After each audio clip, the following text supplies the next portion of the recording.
মেয়ের পরীক্ষা, স্কুল এইসব করে করে যেন পুজো পুজো ফিলটাই আসছিল না। তো এখন পুজো পুজো এবার মনে হচ্ছে। মা আসার আগে বিরাট প্রস্তুতি চলছে, কত আলো কত কি। আর ওখানে তো একদমই মনে হচ্ছে না পুজো পুজো বলে। এখানে এলাম মনে হচ্ছে যেন এবার পুজো এসছে, এবার মা আসছে। আমিও আর থাকতে পারিনি, আমিও চলে এসেছি। মা যেমন একা আসছে, আমিও আমার বরকে রেখেই চলে এসেছি। আমার বর যবে পারে আসবে, আমি বাবু চলে এসেছি। এখানে মা এসে গেছে। আর মার এই প্রথম মাকে পুরো সামনাসামনি দেখলাম, এই বছরেই প্রথম। খুব সুন্দর দেখতে হয়েছে প্রতিমাটা।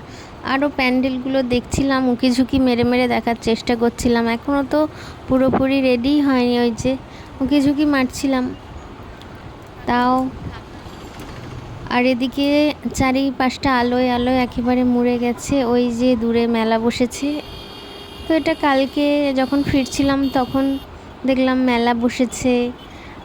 এইখানে এসে এবার পুজো পুজো মনে হচ্ছে হ্যাঁ এবার পুজো হচ্ছে।